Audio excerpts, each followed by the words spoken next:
바울은 자신을 또 자신의 삶을 또는 자신이 가지고 있는 모든 것을 질그릇에 비유를 했어요. 질그릇이 뭔지 아시죠? 길바닥에 흔히 볼 수 있는 진흙을 가지고요. 뭐 고급의 토기를 짓는 건 아니고요. 말 그대로 싸구려 그릇이에요. 거기에 뭐 무슨 도료를 바른다거나 그런 게 아니라 그냥 길바닥에 있는 진흙을 빚어서 투박하게나마 불로 구워낸 그런 이제 싸구려 그릇이 질그릇인데, 사도 바울은 어쨌든 자신을 그런 질그릇으로 묘사를 하고 반면에 자신의 인생 안에 찾아오신 예수님, 자신의 존재 안에 들어와 계신 예수 그리스도를 보배라고 묘사를 하고 있습니다. 여러분, 이 자체가 이미 신앙 고백이고 사실 이 자체가 설교예요. 그렇잖아요. 주님, 저는 질그릇입니다. 그리고 주님은 제 안에 계신 보배이십니다. 이거만한 신앙 고백이 어디 있어요? 사실은 이 고백만 우리 안에 충분하면 우리가 그리스도인으로 살아가는데 전혀 부족함이 없을 겁니다. 또한 사도 바울이 나는 질그릇이고 우리 안에 계신 주님은 보배이십니다라고 하는 이 고백은 놀라운 신앙의 고백이기도 하면서요, 동시에 사도 바울이 활동하던 그 시대, 지금부터 2000년 전 AD 1세기라고 불려지는 과거 100년, 그 시간에 그 사람들이 이해할 만한 매우 좋은 비유법이었습니다. 무슨 말이냐면 바울의 이 묘사는 인간 존재 안에 담겨진 예수님의 탁월함, 위대함이 무엇인지 매우 잘 보여줄 수 있는 좋은 묘사이다라는 거지요. 자, 성도 여러분, 사도 바울이 활동하던 2000년대 시대의 고대 로마에서 이 질그릇은 어떤 그릇일까요? 그냥 시중에 흔히 만날 수 있는 싸구려 그릇입니다. 저희가 1층 카페로 내려가셔서 식사를 하시다 보면 믹스커피 한 잔 타서 마실 때 쓰는 일회용 종이컵이 있잖아요. 또 때로는 야외에 나아갔을 때에 아주 무겁고 값진 그릇을 가지고 나가기가 부담스러울 때 저희는 일회용 젓가락하고 일회용 식기류를 가지고 오잖아요. 즉 이 시대 때의 이 질그릇이 바로 이런 것들이었어요. 오늘날로 치면은 한 번 쓰고 그냥 버려지는 소모품 같은 매우 싸구려의 재료였었다라는 거지요. 그럴 수밖에 없는 게 아주 고급의 흙을 쓰는 게 아니고요. 그냥 시중에 흔히 만나게 되는 진흙을 빚어다가 불로 대충 구워서 컵이 필요하면 컵 모양으로, 그릇이 필요하면 그릇 모양으로, 아니면 큰 통이 필요하면 큰 통의 모양으로 빚어내서 그때그때 필요한 대로 쓰게 됐던 것이 바로 이 질그릇이었단 말이죠. 그래서 여러분, 가정에서는 그렇게 구워진 그릇은 한번 물을 담으면 계속 물을 담아야 했고, 기름을 담아야 됐으면 계속 기름을 담아야 되고, 밀을 담아내면 계속 밀을 담아냈어야 했어요. 근데 이게 대충 구워낸 싸구려 그릇이다 보니까 금도 잘 가고 이도 잘 깨지고, 그리고 몇 번 금 가다 보면 쉽사리 깨져버리다 보니까 물이 담겨져 있고 밀이 담겨져 있고 기름이 담겨져 있었던 그릇이 깨지기 시작하고 금이 가면 그걸 밖으로 빼놓습니다. 그리고 그거는 그대로 화장실이 됩니다. 때로는 그대로 쓰레기통이 되는 거죠. 그게 어느 정도 찼어요. 그럼 어떻게 될까요? 그냥 그걸 가져다가 밖에 길에 그냥 버려버리면 질그릇은 깨지고 그 안에 있는 오물이나 쓰레기는 길바닥에 널브러져 가는 것이 바로 이런 질그릇이었어요. 한마디로 쉽게 깨지고 쉽게 버릴 수 있는, 그래서 쉽게 버려질 만큼 그만큼 가치가 없는 그릇이 바로 본문이 말하고 있는 질그릇인 거죠. 그럴 수밖에 없는 이유는 앞서 말씀드린 것처럼 낮은 온도로 대충 구워내다 보니까 그릇이 너무나 연약하기도 했고요. 또 한 가지는 한번 더러워지면 재사용이 어려운 거죠. 자, 그런데 이게 길에 버려지게 되면 길바닥에 널브러져 있는 이 질그릇 조각들이 어떻게 될까요? 아이들은 그걸 깨면서 놀이 장난감 삼아서 질그릇 조각들을 사용하고요. 때로는 어른들은 그 질그릇 조각을 메모지 대신으로 써서 누군가한테 나의 간단한 정보를 전달하는 일회용 메모지처럼 사용되었다고 합니다. 자, 그런데 그런 질그릇을 지금 바울이 뭐라고 얘기해요? 그 안에 보배가 담겨 있습니다 라고 말을 해요. 이게 흔한 일인가? 의외로 흔했다고 합니다. 고대 시대에. 왜 그러냐면 고대 시대에는 은행이나 개인 금고가 따로 없잖아요. 그럼 자신의 귀중품을 어떻게 보관하게 될까요? 주로 땅에 묻게 됩니다. 자기만 아는 은밀한 장소에 자신의 집에서 가장 보배로운 보화나 중요한 문서들을 땅에 묻게 되는데, 그냥 묻게 되면 어떻게 될까요? 곰팡이가 피거나 종이는 상하게 되겠죠. 금은보화라도 그 안에 습기가 머금으면 다시 사용하기가 매우 번거로워지잖아요. 그래서 고대 사람들은 이 토기로, 이 질그릇 안에 그것들을 꾹꾹 눌러 담고 밀봉을 한다라고 이야기합니다. 해서 땅속에 묻어두면 우연찮게 질그릇이 나왔어요. 그럼 사람들이 그것을 어떻게 할까요? 지나가는 거죠. 싸구려 질그릇 조각이 나왔으니 그 안에 뭐가 가치 있는 게 있겠어 싶어서 그것이 어떻게 해요? 스스로 보안 역할을 하게 된다라는 거죠. 그래서 의외로 많은 부자들이, 또 너무나 많은 것을 가진 사람들이 자신의 앞마당이나 자기가 아는 은밀한 장소에 자신의 집에서 가장 소중한 보화나 중요한 문서들을 이 질그릇에 담아서 땅속에 많이들 묻어두고 했다는 거죠. 또 한 가지 이유가 있죠. 앞서 말씀드린 것처럼 이 기능적인 이유인 거예요. 흙을 불에 구워서 만든 질그릇이다 보니까 온도를 유지하기가 쉽고 습도를 지켜나가기가 쉽다 보니까 매우 중요한 문서라던가 보화들을 질그릇에 담아서 땅속에 묻어두면 원상태 그대로 유지하기가 매우 좋았다라고 합니다. 여러분, 그래서 우리의 성경의 사본 중에서 가장 유명한 게 사해사본이라고 불려지는 성경 필사본이 있어요. 이 필사본 종이도 그냥 어디 한 곳에 책장에 잘 서고에 보관되어 있었던 게 아니고요. 이 사해문서라고 하는 것 역시도 이 질그릇에 담겨져서 밀봉된 상태에서 쿰란이라고 불려지는 동굴 안에 있다가 우연히 발견되었다고 합니다. 즉, 문서가 그런 질그릇에 보관되면 그만큼 잘 유지가 되던 거죠. 자, 성도 여러분, 이런 문화적 배경에 착안해서 사도 바울은 연약한 인생 가운데 담겨진 예수 그리스도를 이렇게 묘사해냅니다. 6절로 7절입니다. 같이 한번 본문을 읽어볼까요? 함께 하겠습니다. 어두운 데 빛이 빛이라 말씀하셨던 그 하나님께서 예수 그리스도의 얼굴에 있는 하나님의 영광을 아는 빛을 우리 마음에 비추셨느니라. 우리가 이 보배를 질그릇에 가졌으니 이는 심히 큰 능력은 하나님께 있고 우리에게 있지 아니함을 알게 하려 함이라. 아멘. 여러분이 6절과 7절의 문맥을 유심히 읽어나가다 보면 바울이 그냥 보배, 곧 예수님 이렇게 설명하고 있지 않아요. 여기서 말하는 보배라고 하는 것은 우리 안에 거하시는 예수님이 보배가 되는 과정, 우리 안에 담겨진 복음이 복음되는 과정을 이 본문 안에서 묘사를 하고 있죠. 왜 그러냐면 우리 안에 거하시는 예수님이 무언가 하고 있는 거예요. 6절에서 보시면 하나님은 지금 우리의 영혼과 마음 가운데 무엇인가를 하고 있어요. 무엇을 하고 있냐면 빛을 비춘다라고 이야기하세요. 자, 근데 이 빛을 비추는 하나님이 어떤 하나님이시냐면 창세기 쪽에 어둠 속에서 빛이 있으라 말씀하셨던 말씀의 권세와 말씀의 능력을 가지고 창조의 능력으로 하나님의 영광에 아는 빛을 비추시고 계시다라는 거예요. 그런데 이 하나님의 영광에 아는 빛, 이게 어디에 있냐면 본문에 보시면 어디요? 예수 그리스도의 얼굴에 있다라고 얘기하고 있어요. 이게 비유입니다. 비유. 예수 그리스도의 얼굴은 뭐냐면 예수님이시구나. 주님이 지금 나에게 말씀하고 계시는구나. 예수님이 지금 나 때문에 슬퍼하고 계시는구나. 예수님이 나에게 기뻐하고 계시는구나. 얼굴은 여러분 감정이 담기지죠. 얼굴의 표정은 우리에게 메시지를 전달합니다. 즉 예수 그리스도의 얼굴이라고 하는 표현은 우리 안에 거하시는 예수님이 그냥 종이 쪼가리에 적혀있는 예수라고 하는 글자 한 조각이 아니라 예수의 얼굴이 우리에게 무언가를 전달하듯 그분의 표정이, 눈빛이 우리에게 무언가를 말하듯 제가 지금 설교를 통해 저의 표정이나 눈빛이나 태도를 통해 여러분에게 무언가를 전달하듯 우리 안에 있는 예수 그리스도의 얼굴은 그 예수님을 통해 우리가 어떻게 해요? 하나님의 영광을 아는 빛, 이것이 우리 안에 어떻게 해요? 비추어지고 있다라고 말하는 거예요.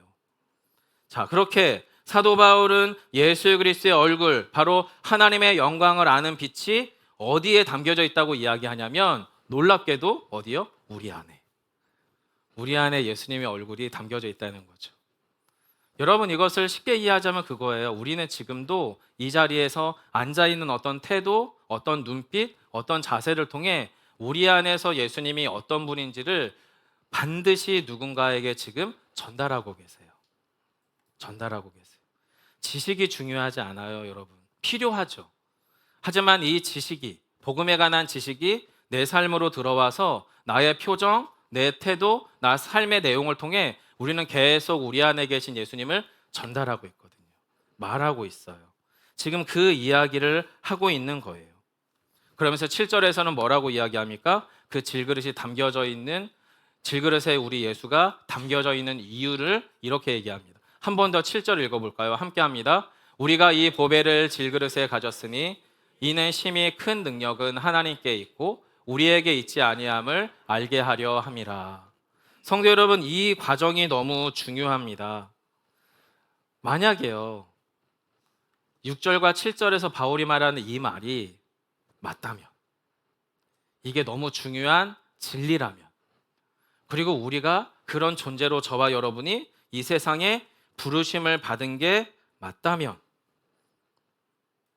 우리가 오늘 함께 나눠야 될 주제는 이거예요. 제가 이 본문을 묵상하면서 맞아, 나 예수 믿어. 내 안에 예수가 거하시지? 그리고 난 그래서 목사가 된 거고 교회를 섬기며 교회를 세워가는 목회를 하고 있어. 이것까지는 여러분 제가 굳이 설명하지 않아도 설명이 되잖아요. 그런데 여러분 이걸 조금만 돌아려서 제 설교 안에서, 저희 목회 현장 안에서, 저와의 대화 만남 속에서 여러분은 예수님을 만나고 계신가요? 저를 통해? 사실 이 질문인 거거든요. 이 질문. 저를 통해 제 안에 계신 예수님이 여러분에게 전달되고 계시냐라는 질문이죠. 사랑하는 성도 여러분, 과연 저와 여러분은 우리 존재가 질그릇과 같다는 바울의 묘사, 그 설명을 진심으로 받아들이실 수 있으실까요? 지금 바울은 이야기하는 거예요. 나는 질그릇입니다. 그리고 내 안에 담긴 보배 예수 그리스도는 내 안에 있습니다. 그리고 오늘 설교 제목처럼 내 안에 담겨진 보배이신 예수님은 어떻게 그 가치가 입증되고 있습니까? 라고 저와 여러분에게 질문하고 있다라는 거죠. 물론 우리는 창세기의 이야기를 기억하고 있어요. 하나님의 인간 창조 이야기. 여러분 거기도 뭐가 등장하죠? 흙이 등장합니다. 그리고 이 흙으로 사람을 빚으시고 그 안에 생기를 부어서 최초의 인간을 만드셨다는 창조 이야기가 등장을 하지요.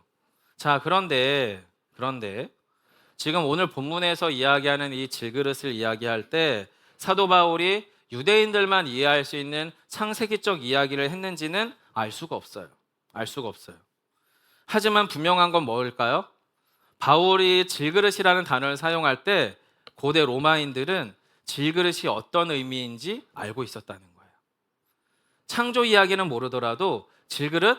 아 맞아, 우리는 그 그릇을 이런 식으로 대하지, 이렇게 사용하는데 질그릇은 이런 의미 아니겠어? 이게 공감대가 있었다는 거예요. 고대인들에게.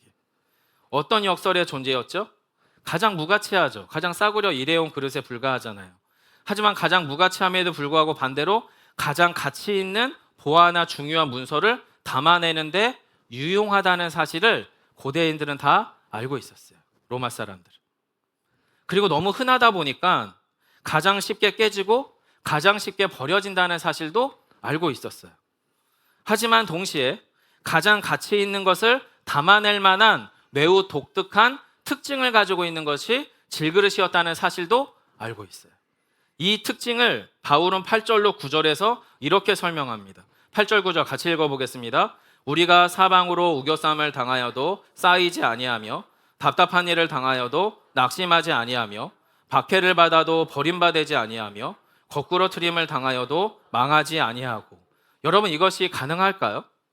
우리의 연약한 육체와 우리의 삶에 흔들리는 삶의 문제들이 수시로 밀려오는 우리의 존재로서 이런 삶이 가능할까요? 사실 어려워요. 왜냐하면 우리는요 꽤나 철저하게 낮은 온도로 저급하게 빚어진 질그릇처럼 연약하기가 그지 없거든요. 생각해 보세요. 사방에 다 원수만 있어요. 적만 있어요. 가족들 가운데서도 나를 신뢰하지 않는 가족이 넘쳐나요. 직장에서도 그렇고 교회에서도 그렇고 나의 일상 가운데에서 마음 한번 편하게 툭 터널 만한 사람이 없이 다 나의 원수 같고 적 같아요. 사방이 다 그렇게 똘똘 뭉쳐서 나만 힘들게 하는데 여러분 멀쩡할 수 있는 사람이 있을까요? 사방에서 그렇게 우겨쌈을 당하면 당연히 억울해요. 당연히 원통하죠. 당연히 죽을 지경이잖아요. 근데 지금 바울은 그게 아니라고 이야기하고 있는 거예요. 답답한 일을 당하면 낙심할 수밖에 없죠. 해결이 안 되니까 완전히 낙심할 수밖에 없어요. 그런데 이런 답답한 일을 당하여도 어떻게 해요? 낙심하지 않는다고 말하고 있는 거예요. 박해를 받아도 핍박을 받아도 따돌림을 당해도 실패를 경험해도 손실을 경험해도 정말 버려진 것 같은데 버려지지 않았다는 거예요. 거꾸로뜨림을 당했는데 왜 안 망하겠어요? 망해야 정상이죠. 그런데 지금 바울은 뭐라고 얘기하는 거예요? 아니라고 얘기하고 있는 거예요. 도대체 바울이 무슨 이야기를 하고 싶은 걸까? 나는 사방에서 날 반대하면 그렇게 힘든데, 나한테 말 한마디 행동 하나가 싸늘하면 난 그렇게 마음에 부침이 생기는데, 세상 그렇게 억울한데 왜 바울은 그렇지 않다라고 이야기할까? 바울은 도대체 지금 무슨 이야기를 하고 싶은 걸까? 내 멘탈은 질그릇처럼 깨지기 십상인데 왜 바울은 이게 아니라고 말할까? 여러분 성경을 이어서 읽어보면 좋습니다. 10절로 11절을 한번 보겠습니다. 앞선 8, 9절의 이야기는 이 부분과 연결됩니다. 10절로 11절 이어서 읽겠습니다. 우리가 항상 예수의 죽음을 몸에 짊어짐은 예수의 생명이 또한 우리 몸에 나타나게 하려 함이라. 우리 살아있는 자가 항상 예수를 위하여 죽음에 넘겨짐은 예수의 생명이 또한 우리 죽을 육체에 나타나게 하려 함이라. 아멘. 여러분 바울은 지금 무슨 이야기하고 있냐면, 여러분 우리의 육체를 통해 우리의 삶의 현실을 통해 나의 존재를 통해 질그릇 같은 내가 개뜨려질 때, 금이 갈 때, 이가 나갈 때, 깨트려져서 틈이 벌어질 때 그곳 가운데 예수 그리스도라고 하는 보배 실체가 드러나게 됩니다라고 이야기하는 거예요. 우리 안에 아무리 예수님이 계셔도, 달리 말해서 아무리 예수님을 잘 믿어도 우리의 존재는 질그릇에 불과합니다라고 하는 고백은, 달리 말하면 예수를 믿어도 우리 인생이 질그릇처럼 상실과 실패와 깨트려짐과 좌절과 여러 가지 아픔을 경험할 수 있다라는 이야기를 하는 거예요. 그런데 문제는 뭐예요? 그 실패 속에서 이가 나가고 금이 나가고 질그릇이 깨져서 벌어졌는데 그 안에서 뭔가가 반짝반짝 빛나는 거예요. 찬란하게 빛나는 거예요. 그 빛이 영원한 생명의 빛을 담아내고 있는 거예요. 거기서부터 뭐가 일어나는 거예요? 완전히 새로운 반전, 가치 전환이 일어난다라고 바울은 말하는 거예요. 우리의 인생이 아무리 질그릇같이 깨어지는 인생이라 하더라도 그 안에 만약에 예수만 담겨져 있다면 그 보배는 결코 훼손될 수 없으니 우리는 어떻게 해요? 괜찮다라고 바울은 말하는 거죠. 이유가 뭘까요? 여러분, 그릇의 화려함이 내용물의 가치를 결정하지 않기 때문에 그렇습니다. 내용물의 가치는 그 질그릇 안에 무엇이 담겨져 있느냐가 결정하죠. 그 질그릇 안에 밀이 담겨져 있으면 그건 곡식통입니다. 그 안에 물이 담겨져 있으면 그 질그릇은 물통입니다. 그 안에 보석이 담겨져 있으면 그 질그릇은 보석함이 되는 겁니다. 그 질그릇에 만약에 오물이나 쓰레기가 담겨져 있으면 그건 오물통이나 쓰레기통이 되어버리는 거죠. 즉 그릇의 화려함이 내용물의 가치를 결정하는 것이 아니라 그 질그릇에 담겨진 내용물이 그 가치를 결정한다라는 거예요. 그런데 문제는 뭐예요? 우리는 그릇이 너무 화려하면 그 그릇에 주로 마음이 뺏겨요. 그 그릇에 주로 많이 주목해요. 근데 바울은 말하는 거예요. 그 그릇이 조금 투박해도 서툴러도 부족해도 실패처럼 보여도 괜찮아요, 여러분. 그 안에서 심지어 깨져 있어도 그 틈에 담겨져 있는 것이 영원한 생명의 보배 대신 예수 그리스도라면 그분의 찬란함이 온전히 드러나게 되니 괜찮습니다라는 거예요. 사랑하는 성도 여러분, 우리의 존재가 질그릇에 불과하다는 사실, 반면에 우리 안에 계신 예수 그리스도만이 가장 존귀한 보배가 된다는 진리, 이것이 믿어지는 은혜가 저와 여러분 가운데 있기를 축원합니다. 이것이 우리 안에 진실이 될 때 우리의 인생과 내가 살아가는 세상에서 우리는 완전히 다른 종류의 재해석을 할 수 있는 존재가 됩니다. 예, 물론 저도 압니다. 세상은 우리에게 깨지지 마라, 강해져라, 완벽해져라, 괜찮은 척 하라고 이야기합니다. 그래서 우리도 나도 모르게 상처받지 않은 척, 아프지 않은 척, 괜찮은 척 과면을 쓰고 살아가곤 합니다. 그런데 우리 안에 계신 주님은 뭐라고 이야기하시냐면 너는 원래 흙으로 만든 그릇이란다. 너가 조금 깨져도 괜찮단다. 오히려 너의 금이 난 그 틈 가운데로 나의 복음의 빛, 생명의 빛이 새어나갈 수 있단다. 그러니 너의 깨어짐을 부끄러워하지 마라. 내가 너를 통해 나의 복음의 빛을 입증하마 라고 이야기하신다는 거예요. 성도 여러분, 이 권면이 한참 왕성하게 예수 뜨겁게 믿고 불 속에라도 들어갈 수 있는 청년 선교사라면, 또는 예수 잘 믿으면서 사업도 잘 되고 자녀도 잘 되고 집도 좋고 노후가 전혀 걱정이 되지 않는 그 어떤 그리스도인의 삶의 이야기 안에서 이 이야기를 한다면 쉽게 아멘이 되겠죠. 그런데 여러분, 사실 이 권면이 얼마나 무모하고 위험하며 일종의 정신승리처럼 저와 여러분을 무책임한 삶의 자리로 내모는지 사실은 잘 압니다. 어쩌면 이런 권면이 심하게는 우리를 세상의 패배자나 방관자로 만드는 합리화의 수단으로 악용될 수도 있어 보입니다. 왜냐하면 사도 바울이 살던 2000년 전이나 지금이나 우리는 로마 제국의 가치관 속에서 살아가고 있기 때문에 그렇습니다. 여러분, 로마 제국의 가치관이 뭘까요? 로마 제국에 살던 고대인들은 나를 명예롭게 하고 가치 있게 느끼게 하는 수단과 나를 수치스럽고 부끄럽게 만드는 수단이 명확하게 분리되던 시대였습니다. 왜 그러냐면 로마 자체가 정복해서 제국을 만든 정복 왕조이기 때문에 그래요. 여러분, 정복 왕조, 정복 국가라고 하는 게 뭐예요? 원래 내 게 아니에요. 이 땅도 내 게 아니고 저 사람들도 내 게 아니고 저 사람들이 가지고 있는 것도 내 게 아니에요. 근데 정복 왕조는 자기가 가지고 있는 힘으로, 무력으로, 지식으로, 영향력으로 남의 것을 전쟁에서 빼앗는 왕조를 말하는 거예요. 즉 로마 제국은 처음부터 태생 자체가 승리자의 논리에 젖어 있는 제국이에요. 힘의 논리, 권력의 논리, 돈의 논리, 좋은 가문과 개인의 능력으로 경쟁하고 다투고 전쟁에서 그것을 빼앗는 것은 미덕이에요. 미덕. 무슨 수단과 방법을 동원하든지 무엇을 하든지 전쟁에서 승리하면 그것이 곧 나는 성공한 인생이고 가치 있는 인간이며 괜찮은 사람이라고 하는 명함이 되는 거예요. 그럼 반대로 그 경쟁 속에서 약하기 때문에 패배해요. 약하기 때문에 실패해요. 몸이 약하기 때문에 질병 가운데 머물러요. 경제적 능력이 부족하기 때문에 가난 가운데 처해요. 그 사람들은 어떻게 되는 거예요? 패배자예요. 실패자예요. 저주예요. 수치예요. 그리고 그것이 곧 나는 가치 없는 인간입니다라고 하는 명함이 되는 세상이 바로 고대 로마 제국이었어요. 어쩌면 오늘 이 시대 저와 여러분이 살아가는 우리의 대한민국도 그것과 별반 다르지 않은 줄 싶어요.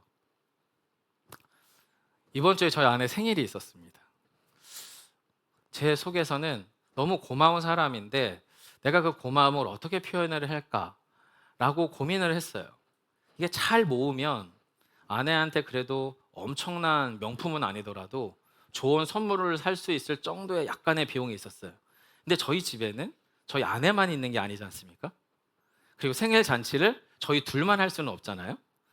저희 집에는 눈만 뜨면 닭 한 마리를 혼자 먹을 수 있는 아이들이 집에 한 3명 정도가 있단 말이에요. 그러니까 이게 이제 고민이 되는 거예요. 아, 이 돈을 이렇게 쓰면 선물값으로 나갈 수 있는데 밥값이 안 되고 이거 어떻게 해야 되나. 그래서 이제 방법을 나눴어요.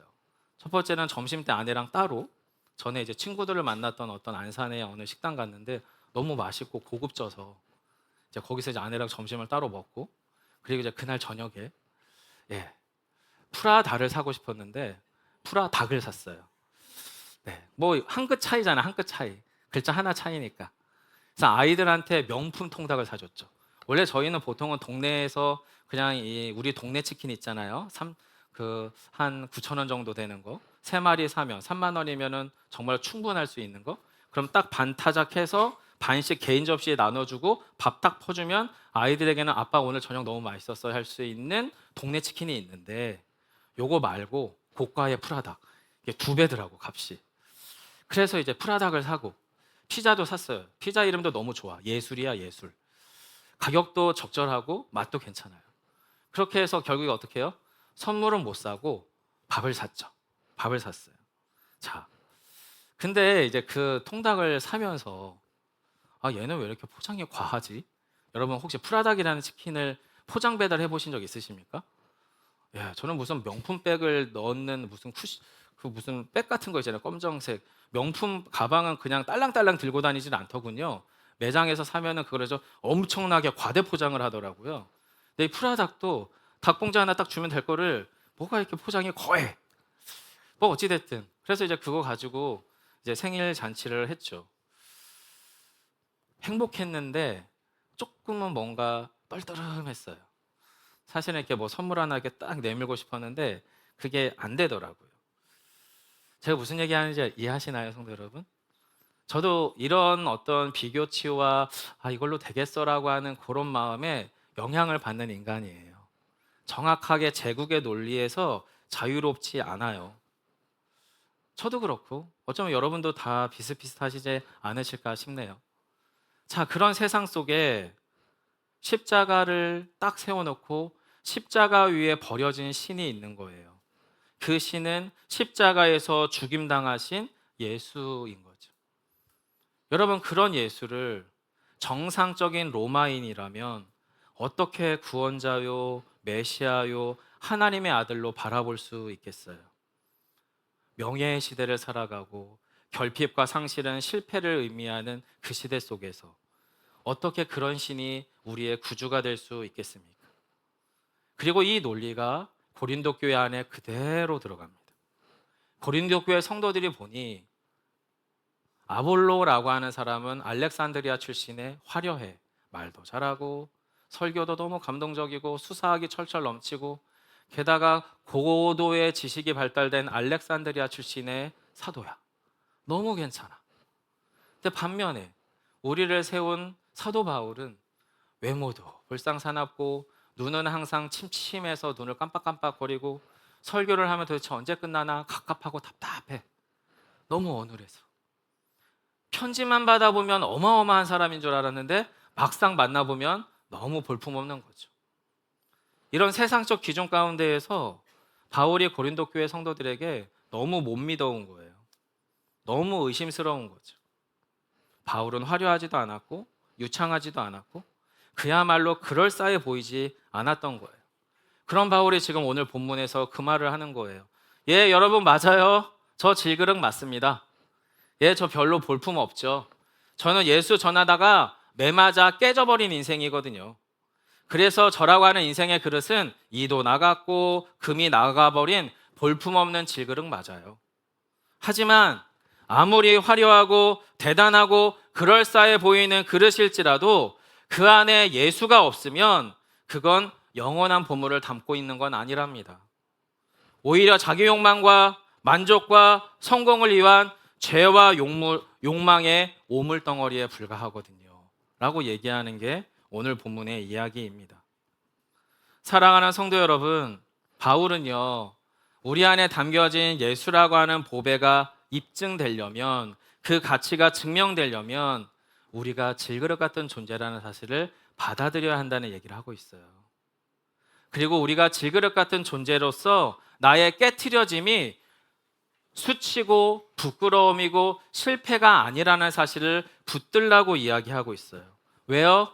질그릇이 깨져야 그 안에 담겨진 게 보이거든요. 바울은 이 진리의 역설을 완전하게 이해했어요. 완벽하게 이해했어요. 그래서 이 복음의 역설을 터득한 사도 바울이 이제는 자신이 세상과 타인을 대하는 삶의 방식이 어떠한지를 오늘 본문에 적어놔요. 이 부분을 이야기하고 마무리해 보겠습니다. 12절로 13절을 먼저 읽겠습니다. 천천히 한번 읽어볼까요? 함께 합니다. 그런즉 사망은 우리 안에서 역사하고 생명은 너희 안에서 역사하느니라. 기록된 바 내가 믿었으므로 말하였다 한 것 같이 우리가 같은 믿음의 마음을 가졌으니 우리도 믿었으므로 또한 말하노라. 아멘. 한 가지 영혼의 질그릇 같은 그리스도의 특징의 첫 번째가 뭐냐면 우리는 우리 안에 예수의 죽음을 담아내는 존재라는 거예요. 내 안에 예수의 죽음을 담아내므로 밖으로 예수의 생명을 흘려보내는 존재라는 거예요. 맞잖아요. 엄마가 아기를 낳을 때 자신의 목숨과 맞바꿔서 생명을 내미는 거잖아요. 맞잖아요. 가정에서 엄마랑 아빠가 자녀를 양육해 나가는 것이 그저 저절로 그렇게 되나요? 아니요. 엄청난 많은 대가 지불들을 우리 부모님 세대들이 지불하시면서 자녀들을 길러내지 않습니까? 죽음이 들어가야 생명이 나오더라라는 거죠. 그런데 그리스도인이라고 하는 질그릇의 특징이 뭐냐면 그 속성이 뭐냐면 예수의 생명을 위하여 예수의 죽음을 담아내는 그릇이 바로 질그릇이라고 이야기하고 있는 거예요. 또 한 가지는 뭐예요? 그리스도인이라고 하는 질그릇은 믿음의 마음을 소유했다는 거예요. 여러분, 믿음의 마음이 얼마나 가혹한 건지 아십니까? 자존심이 우리를 이겨요. 내 오름이 우리의 믿음을 이겨요. 내 욕망이 내 믿음을 이겨요. 그런데 지금 바울은 뭐라고 말해요?